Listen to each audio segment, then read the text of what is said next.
therapist Kristin Jacobson. Hey everyone, I'm Kristin, the anxiety therapist, and today I want to talk about how to replace self-criticism with self-compassion. Now, at first, self-compassion might sound very psychobabbly, something that's a little too fluffy to take seriously, especially if you're somebody who prides yourself on logic and rational thinking, which is a lot of the clients I work with. They tend to be very analytically minded. But it's actually a smart strategy for improving your mental health and reducing stress and anxiety. So for starters, what is self-compassion? Simply put, it's treating yourself as kindly as you might treat a close friend when they're struggling. So it sounds pretty straightforward, but how do we actually do this? If you're like me and most people, the answer is not often enough. And a lot of the research done on self-compassion was led by Dr. Kristin Neff, and she breaks self-compassion down into 3 core elements. The first is self-kindness versus self-judgment. So self-kindness is about being gentle with yourself when things go wrong, instead of berating yourself for every perceived failure. So think about it. Would you call your best friend incompetent or stupid or worthless if they made a mistake? Absolutely not. So why is it okay to talk to yourself that way? The second is common humanity versus isolation. So this involves recognizing that everybody makes mistakes, struggles, feels inadequate sometimes, etc. It's really just part of the human experience. And when you're self-critical, it's easy to think that you're the only one who feels this way. But the truth is you're absolutely not. And acknowledging that you're not alone can really help you move past some of that shame and self-blame. The third is mindfulness versus over-identification.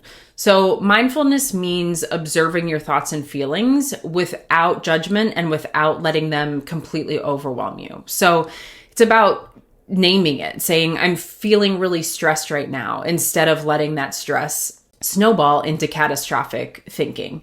And it's sort of the balance between ignoring your emotions, which we don't want to do, and drowning in them, which we also don't want to do. So we just want to be mindful of those experiences without over-identifying with them. So let's talk a little bit about the science behind self-compassion. If it feels unnatural, then no, you're not alone. Many of us anxious high achievers are taught that being hard on ourselves is how we succeed. But the research actually shows the opposite, that self-compassion isn't a barrier to success. It's actually a springboard. The studies done by Dr. Neff and others have found that people who practice self-compassion tend to experience less anxiety and depression because they're less likely to suppress negative emotions and more likely to cope with them constructively. They experience greater resilience. So when life throws you a curveball, self-compassion helps you bounce back faster. They experience increased motivation. So surprisingly, treating yourself kindly doesn't mean slacking off or being weak or going too easy on yourself. It actually leads to better performance because you're not weighed down by a fear of failure. And it also contributes to better relationships. So if you're judgmental toward others, it's likely you're also judgmental toward yourself, and vice versa. So when you're kinder to yourself, you tend to also extend that kindness to others. And one fascinating study even showed that self-compassionate people have lower levels of cortisol, which is the stress hormone, and higher heart rate variability, which is the marker of a calm, healthy nervous system. So self-compassion can literally help your body relax. So let's address some misconceptions about self-compassion. A lot of people think that self-compassion is just another word for self-indulgence or being soft or weak. You know, if I go easy on myself, I'll lose my edge. If this sounds familiar, here's why that's a myth. So self-compassion does not equal letting yourself off the hook. Being kind to yourself doesn't mean avoiding accountability, but rather it's about acknowledging mistakes without letting them define your self-worth. So for example, instead of saying, I'm so lazy for procrastinating and missing that deadline, you could say, I missed the deadline, but I'll plan better next time. Self-compassion also motivates better. So harsh self-criticism creates fear.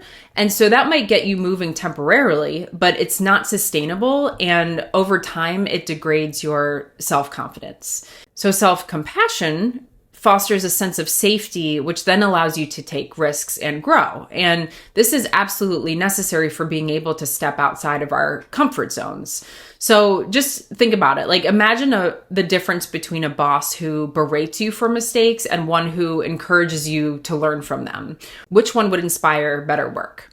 Same goes for our own internal self-talk.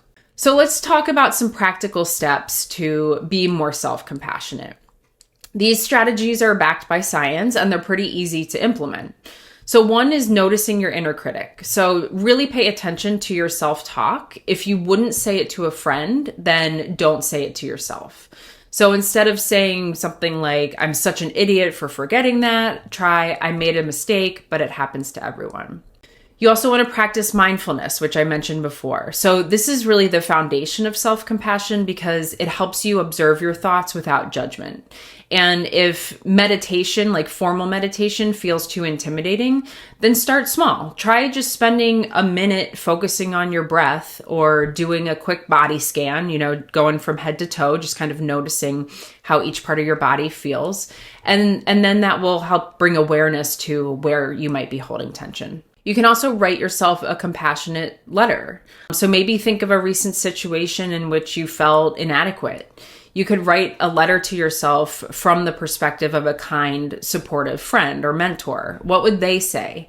This exercise, I get it. It's going to feel a little bit awkward at first, but it can actually be a really powerful way to shift your perspective. You can also practice self-compassionate touch. So physical gestures can actually signal to our brain that we're safe. So if you place a hand over your heart or give yourself a hug or rub your palms together to create warmth, these actions might feel silly, but they actually activate your parasympathetic nervous system, which helps you calm down.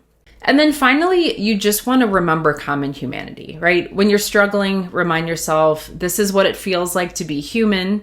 And this simple phrase can really help you see your problems as part of this shared experience rather than a personal failure. And Dr. Neff's website offers some really nice free guided meditations and exercises that can help you build self-compassion.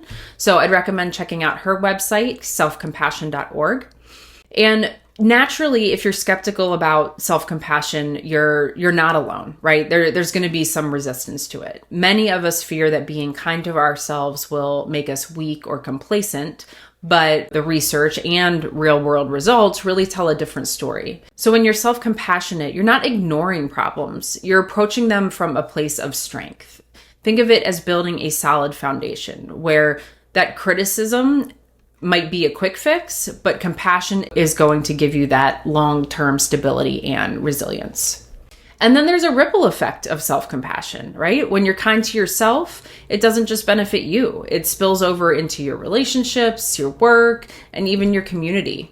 And people who practice self-compassion tend to be more empathetic and understanding towards others because they're not stuck in that cycle of self-judgment. And so they're able to see others with more understanding and curiosity versus judgment. So just to wrap up, self-compassion isn't just a nice idea that, we might want to practice once in a while. It's a really practical, research-backed way to improve your mental health and reduce stress and anxiety. And again, it's not about letting yourself off the hook. It's about showing up for yourself even when things are hard. So the next time you catch yourself being overly critical, just take a pause and ask, what would I say to a friend in this situation? And then say that to yourself. Your automatic thoughts are probably going to be self-critical, so you're really going to have to bring awareness to when that's happening and then shift it. And it might feel awkward, but with practice, self-compassion really can become second nature, and just keep in mind that being kind to yourself isn't selfish. It's actually imperative. I hope this was helpful. I'd love to hear how you show self-compassion to yourselves, or if you're struggling, why you think that might be. So feel free to leave a comment or ask a question. And I hope you all have a good week. I'll see you next time.